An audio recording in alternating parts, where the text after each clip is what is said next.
Hello everyone and welcome back to my YouTube channel.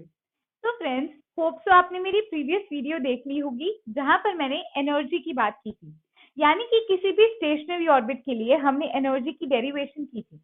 तो आज जो हम पढ़ने वाले हैं वो हम देखेंगे भी अगर हमें एनर्जी निकालनी पड़ जाती है किस केस में, जब हम कहें भी ट्रांजिशन अकर करती है, यानी कि इलेक्ट्रॉन जो है वो लोअर एनर्जी लेवल से हायर एनर्जी लेवल में जाता है या फिर वही इलेक्ट्रॉन हायर एनर्जी लेवल से लोअर एनर्जी लेवल में आता है। तो उस टाइम पर एनर्जी कितनी होती है, कितनी एनर्जी एब्जॉर्ब हो रही है या कितनी एनर्जी एमिट हो रही है, आज हम उसे कैलकुलेट करने लगे हैं। प्रीवियस वीडियो के अंदर हमने देखा था स्टेशनरी ऑर्बिट का केस, जहां पर हमने पर्टिकुलर शेल्स की, जैसे कि n इज इक्वल टू 1 की देखी थी एनर्जी कितनी है, 2 की देखी थी, 3 की देखी थी, फॉर हाइड्रोजन एटम देखी थी, और उसी की हेल्प से हमने फर्दर दूसरे एटम्स की भी एनर्जी निकाली थी। तो अब हम शुरू करने लगे हैं हमारा टॉपिक। उससे पहले जिन लोगों ने मेरी वीडियो लेक्चर को लाइक नहीं किया है, शेयर नहीं किया है या सब्सक्राइब नहीं किया है, वो चैनल को सब्सक्राइब कर सकते हैं। मेरे चैनल का नाम है शौर्या ग्रोवर। उसके साथ आपको एक बेल आइकन देखने को मिलेगी। बेल आइकन का क्या रोल होता है, अगर आप उसे प्रेस करेंगे तो नेक्स्ट वीडियो की नोटिफिकेशन आपकी स्क्रीन पर ऑटोमेटिकली आ जाती है। तो अब हम चलते हैं हमारे टॉपिक की तरफ। आपको मैंने जैसे कि बोला ट्रांजिशन के केस में हम एनर्जी देखेंगे। तो पहले देखिए मैंने क्या बोला, एनर्जी एब्जॉर्ब्ड और रिलीज ड्यूरिंग एनी ट्रांजिशन, यानी कि एनर्जी एब्जॉर्ब कब हो रही है और रिलीज कब हो रही है। देखो, ये फॉर एग्जांपल मेरा E1 लेवल है, यानी कि ये एनर्जी फर्स्ट ऑर्बिट की है और ये एनर्जी है सेकंड ऑर्बिट की, जिसे मैं E2 लिख रही हूँ। अगर मैं बोलती हूँ कि इलेक्ट्रॉन जो है वो लोअर लेवल से हायर लेवल पे जाना चाहता है, फर्स्ट ऑर्बिट से सेकंड ऑर्बिट पे जाना चाहता है, तो ये एरो ऐसे लगेगी, राइट। द इलेक्ट्रॉन ने E1 से, इलेक्ट्रॉन ने n इज इक्वल टू 1 से फर्स्ट शेल से n is equal to 2 shell में जाना है। तो इस केस में हमें इलेक्ट्रॉन को एनर्जी देनी पड़ती है, ठीक है। तो वो इलेक्ट्रॉन क्या करता है, उस एनर्जी को एब्जॉर्ब करता है और फिर वो कहाँ चला जाता है, सेकेंड शेल में चला जाता है, जहां पर n की वैल्यू 2 होती है। तो इस केस में एनर्जी एब्जॉर्ब हो रही है। अब एनर्जी रिलीज किस केस में होती है, एनर्जी रिलीज उस केस में होती है जब हम कहते हैं भी इलेक्ट्रॉन जो है सेकेंड शेल से फर्स्ट शेल में आ रहा है, तो यहाँ पर एनर्जी रिलीज होती है। एब्जॉर्ब तब होगी जब वो लोअर लेवल से हायर लेवल में जाएगा, यानी कि हमें उसे एनर्जी देनी पड़ेगी, और रिलीज तब होगी जब वो हायर लेवल, कोई भी हायर लेवल से लोअर लेवल में आएगा, तो एनर्जी रिलीज होगी। अब स्टूडेंट्स, इन दोनों केसेस में अगर मैं कहूँ डेल्टा ई जो होता है वो हमेशा से ही दोनों का क्या होता है, E2 माइनस E1, मतलब कि हायर एनर्जी में से हमेशा लोअर एनर्जी को माइनस करना है, चाहे एनर्जी एब्जॉर्ब हो रही है चाहे एनर्जी एमिट हो रही है।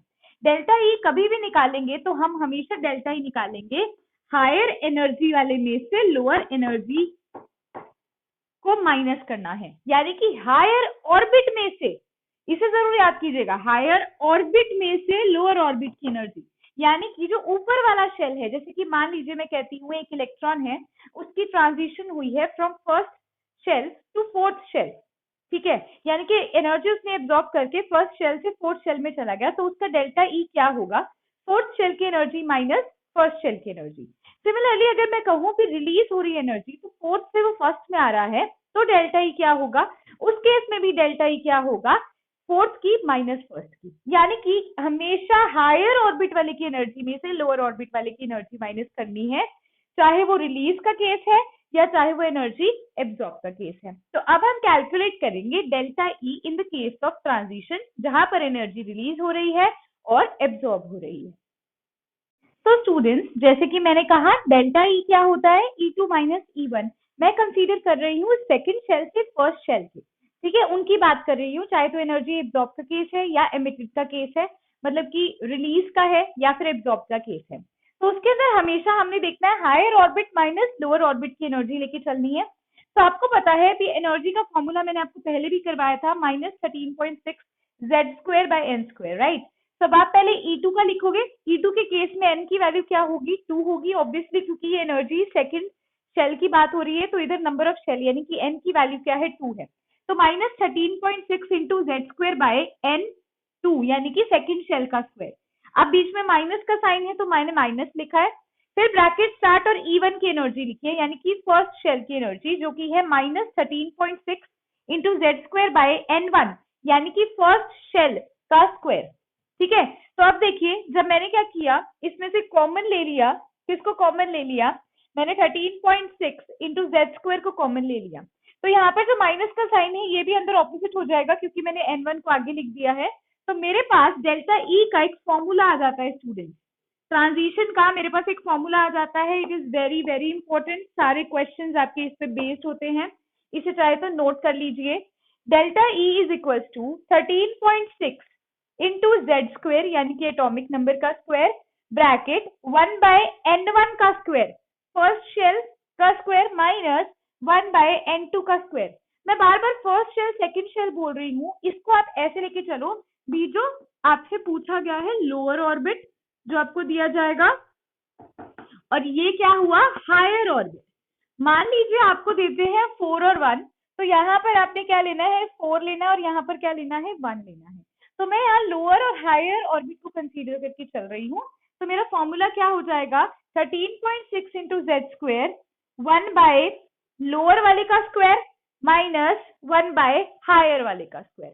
तो इसे नोट कर लीजिए, फिर हम देखेंगे एक क्वेश्चन। तो ये स्टूडेंट्स अब आता है क्वेश्चन, देखिए क्या कहता है क्वेश्चन। पहले तो अपनी वीडियो को पॉज करके क्वेश्चन को नोट करना है, उसके बाद हमने चेक करना है भी हमने सही किया है या गलत।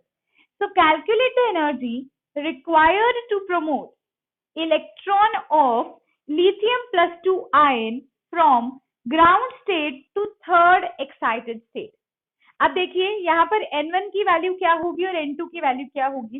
फ्रॉम ग्राउंड स्टेट, यानी कि जो लोअर ऑर्बिट है वो ग्राउंड स्टेट है।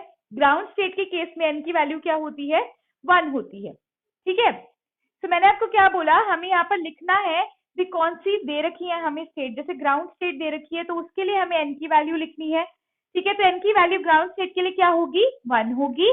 थर्ड एक्साइटेड स्टेट का मतलब, यानी कि इधर जो हम लेते हैं हायर ऑर्बिट N, उसकी वैल्यू क्या होगी। थर्ड एक्साइटेड स्टेट का मतलब होता है 4। प्रीवियस वीडियो के अंदर मैंने आपको बताया था भी ग्राउंड स्टेट के अंदर N की वैल्यू होती है 1 और एक्साइटेड स्टेट शुरू होता है 2, 3, 4, 5। तो अगर फर्स्ट एक्साइटेड स्टेट पूछी जाए तो उसकी वैल्यू क्या है 2, सेकेंड एक्साइटेड स्टेट पूछी जाए उसकी वैल्यू क्या है 3, थर्ड एक्साइटेड स्टेट पूछी जाए उसकी वैल्यू क्या होगी 4। अब आपको फॉर्मूला याद होगा स्टूडेंट्स, क्या होता है 13.6 into Z square 1 by N1 का स्क्वायर माइनस 1 बाय N2 का स्क्वायर, यानी कि लोअर वाले का स्क्वायर माइनस अपर वाले का स्क्वायर।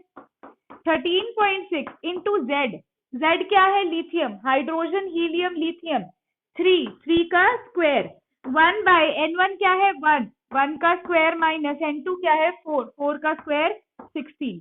तो जब आप इसे सॉल्व कर लेंगे हमारी क्या आ जाएगी एनर्जी आ जाएगी जो हमें चाहिए, हमें जो इस इलेक्ट्रॉन को ग्राउंड स्टेट से थर्ड एक्साइटेड स्टेट में भेजने के लिए एनर्जी चाहिए वो इससे आ जाएगी। तो इसे नोट कर लीजिए स्टूडेंट। यस स्टूडेंट, अब हम देखेंगे energy level diagram for hydrogen atom. जैसे कि आपको पता है जो ये वाला है ये है ग्राउंड स्टेट लेवल, यानी कि E1, यानी कि E1 यानी कि एनर्जी जो फर्स्ट शेल की है वो कितनी होती है -13.6 होती है। हमने हाइड्रोजन के केस के लिए कैलकुलेट की ही थी। उसके बाद जो ये वाली आपको देखने को मिल रही है ये है E2। कितनी है E2, यानी कि सेकेंड सेल की एनर्जी कितनी है -3.4 इलेक्ट्रॉन वोल्ट। और E3 क्या है थर्ड शेल की एनर्जी। ऐसे ही E4 और E5 की वैल्यूज मैंने आपको लिख के दिखाई है। जो ये है स्टूडेंट्स ये क्या है E इंफिनिटी, यानी कि इनफाइनाइट शेल्स जब हो जाए, अंत ही नहीं है उन शेल्स का, तो उस टाइम पर एनर्जी कितनी होती है 0 होती है, मैंने आपको बताया था। तो अब जैसे कि मैंने आपको बोला अभी हमने थोड़ी देर पहले ही, मतलब इससे पहले ही मैंने आपको डेल्टा E निकलवाया था। डेल्टा E क्या होता था, एनर्जी डिफरेंस होता था between the higher orbit and the lower orbit. तो इस केस में देखिए डेल्टा E क्या होगा, अगर मैं कहूं मुझे किसी इलेक्ट्रॉन को लोअर लेवल से सेकेंड शेल तक पहुंचाना है, मतलब मुझे इस इलेक्ट्रॉन को यहां से यहां भेजना है, मुझे कितनी एनर्जी चाहिए, तो आप ऑब्वियसली क्या करोगे इसमें से इसको माइनस कर दोगे, कहोगे इतनी एनर्जी चाहिए, ये इलेक्ट्रॉन यहाँ से यहाँ आ जाएगा। तो क्या होता है वो वही होता है डेल्टा E ही कहलाता है। That is the energy difference between the higher orbit and the lower orbit.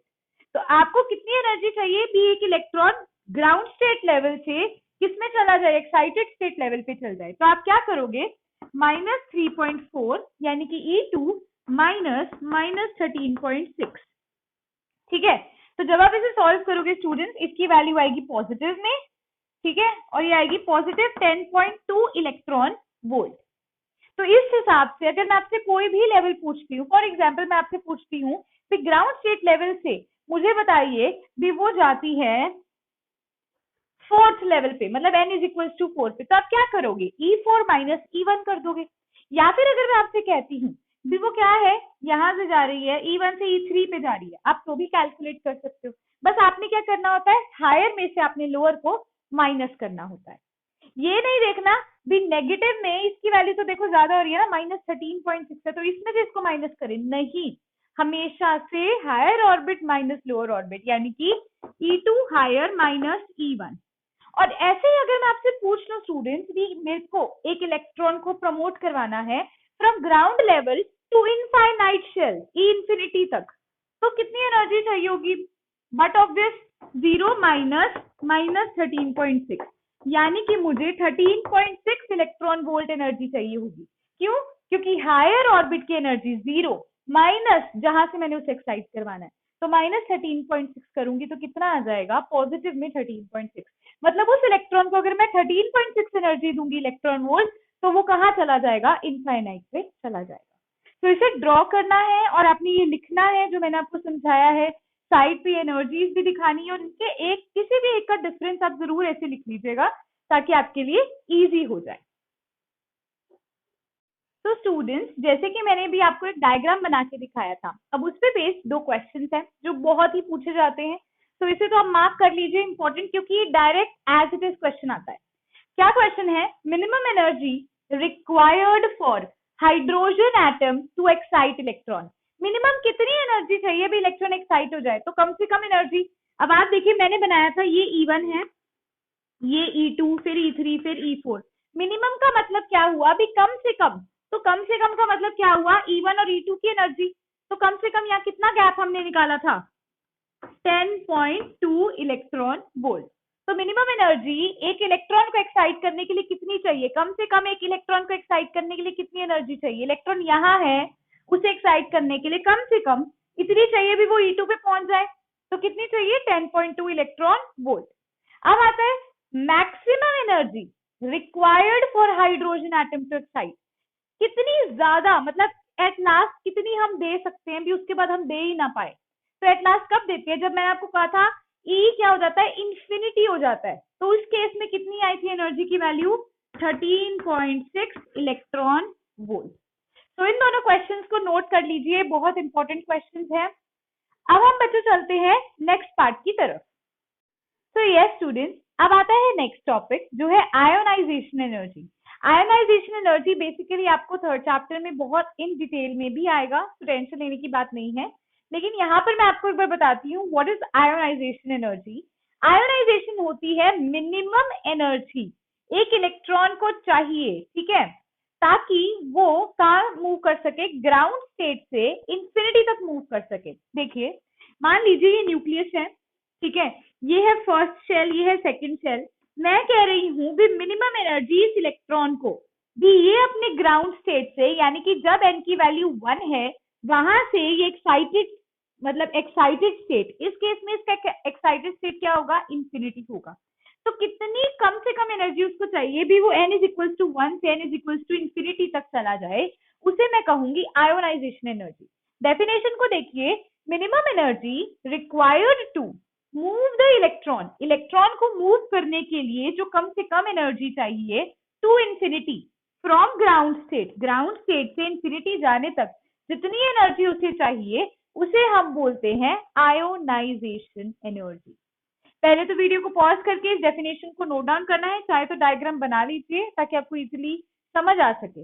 वैसे इसमें सिर्फ इतना ही है भी ग्राउंड स्टेट से वो इंफिनिटी तक जाएगा तो कितनी एनर्जी उसे चाहिए, ठीक है।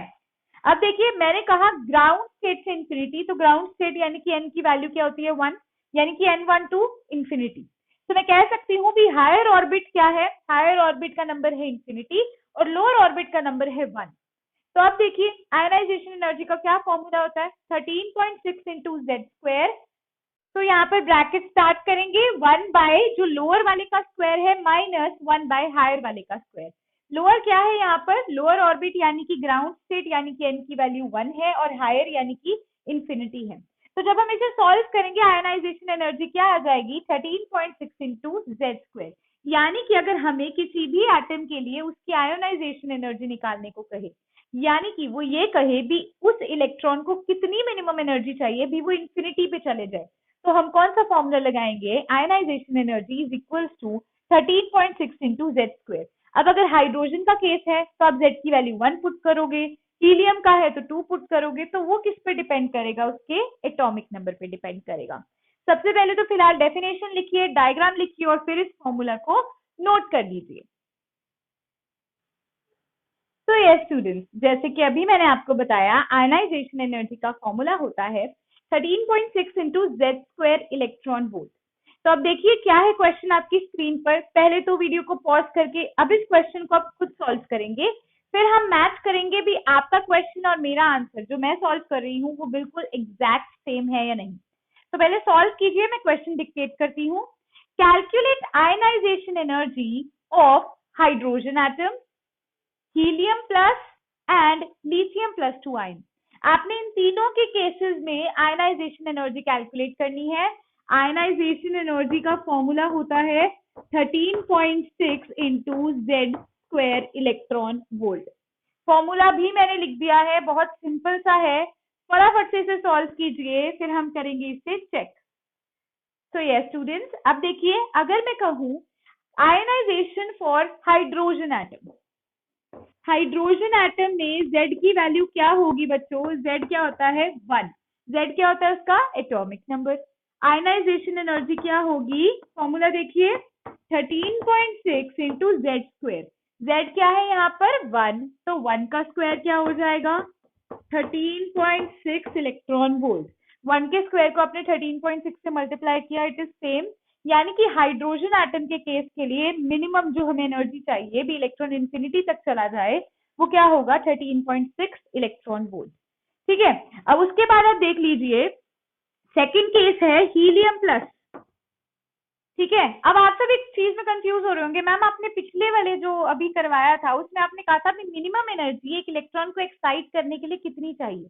तो डिफरेंस देखिएगा, मैंने जब कहा था उस इलेक्ट्रॉन को कम से कम कितनी एनर्जी चाहिए भी वो एक्साइट हो जाए, मैंने ये नहीं कहा था भी कहां तक एक्साइट हो जाए, मैंने कहा था कम से कम कितनी चाहिए, तो वो थी 10.2 इलेक्ट्रॉन वोल्ट। ठीक है, और यहां मैं कह रही हूँ इंफिनिटी तक जाने के लिए कितनी एनर्जी चाहिए, तो वो क्या होगी? 13.6 इलेक्ट्रॉन वोल्ट।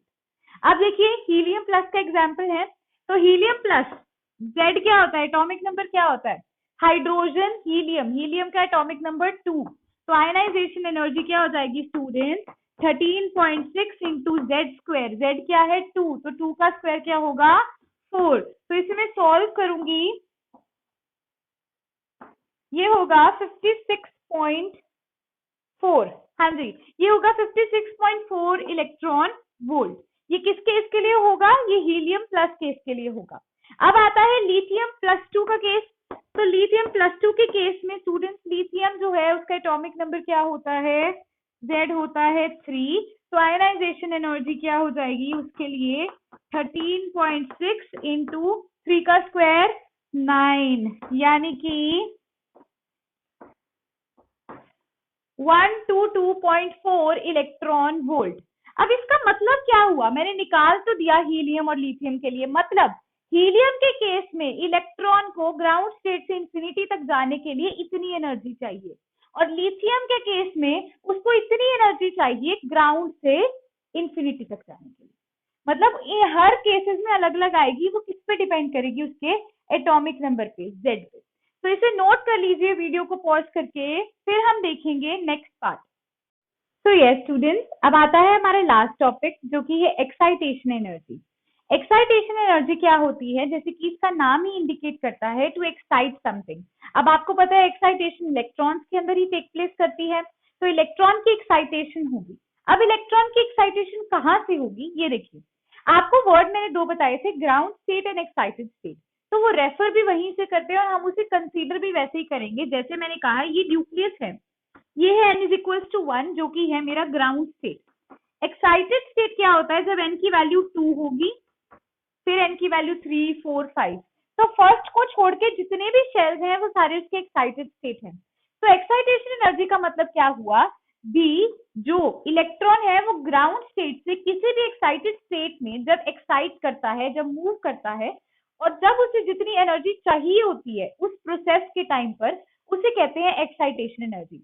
अगर मैं कहूं n1 से electron n is equal to 2, यानी कि फर्स्ट शेल से सेकेंड शेल में जा रहा है, तो ये इसकी क्या होगी, फर्स्ट एक्साइटेशन एनर्जी।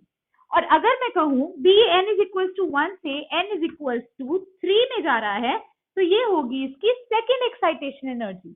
रीजन क्या है, क्योंकि n इज इक्वल टू 1 होता है ground state, n is equal to 2 होता है एक्साइटेड स्टेट।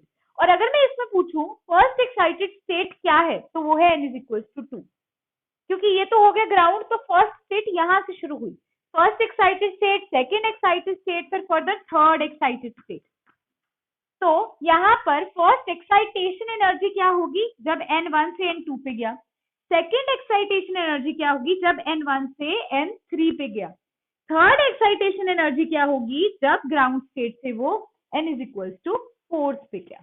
तो कंफ्यूज नहीं होना इसमें बिल्कुल भी। अब डेफिनेशन देखिए, energy required to excite electron, जो इलेक्ट्रॉन ग्राउंड स्टेट पे बैठा है, from ground state to any other excited state, किसी भी एक्साइटेड स्टेट में भेजना हो, उसे हम बोलते हैं एक्साइटेशन एनर्जी। फिर से देखिए, ग्राउंड स्टेट से पहली एक्साइटेड स्टेट में भेजेंगे तो ये होगी first excitation energy. Ground state से सेकेंड एक्साइटेड स्टेट में भेजेंगे तो ये होगी सेकेंड एक्साइटेशन एनर्जी। ठीक है, अब इसका फॉर्मूला देखिए कैसे बनाते हैं। ग्राउंड स्टेट का मतलब होता है जब n की वैल्यू 1 होती है तो इधर लोअर ऑर्बिट की क्या होगी वैल्यू 1, क्योंकि यहीं से जा रहा है इलेक्ट्रॉन, यहीं से एक्साइट हो रहा है। n जो हायर ऑर्बिट है वो 2, 3, 4, 5 कुछ भी हो सकता है, कहीं से कहीं पे भी आप भेज सकते हो उसे, इंफिनिटी तक भी भेज सकते हो उसे, राइट। तो यहाँ पर एक्साइटेशन एनर्जी का सेम फॉर्मूला होता है 13.6 into Z square, bracket start, lower वाले का माइनस हायर वाले का स्क्वायर। लोअर क्या है 1 का स्क्वायर, माइनस हायर क्या है n2 कुछ भी हो सकता है, 2, 3, 4, 5, 6। तो आपका यहाँ से ये फॉर्मूला जनरेट हो जाएगा। अब आपसे अभी कभी भी कोई भी क्वेश्चन पूछ लिया जाए भी थर्ड एक्साइटेड स्टेट की निकालिए, तो थर्ड एक्साइटेड स्टेट में n2 की वैल्यू क्या होगी 4। समझ पा रहे हैं ना, थर्ड एक्साइटेड स्टेट का मतलब n2 की वैल्यू 4, सेकेंड एक्साइटेड स्टेट का मतलब n2 की वैल्यू 3। ठीक है, तो आप इस फॉर्मूला में उसे पुट करके उसका आंसर निकाल सकते हैं। तो इसे पहले पॉज करके नोट कर लीजिए। यस स्टूडेंट्स, तो एनर्जी का टॉपिक यहीं पर फिनिश होता है। अब हमने बोहर मॉडल जो है वो टोटली कंप्लीट कर लिया है। नेक्स्ट वीडियो लेक्चर के अंदर आपको देखने को मिलेगा हाइड्रोजन स्पेक्ट्रम, और उसके बाद फर्दर हम कंटिन्यू करेंगे अगले वाले टॉपिक से, जैसे श्रोडिंगर वेव इक्वेशन वगैरह हो जाएगी। तो अगर आज का वीडियो लेक्चर आपको अच्छा लगा है तो इसे लाइक कर दीजिए, बहुत अच्छा लगा है तो शेयर भी कर सकते हैं। एंड यस, जिन्होंने चैनल को सब्सक्राइब नहीं किया है वो चैनल को सब्सक्राइब कर सकते हैं। Thanks a lot.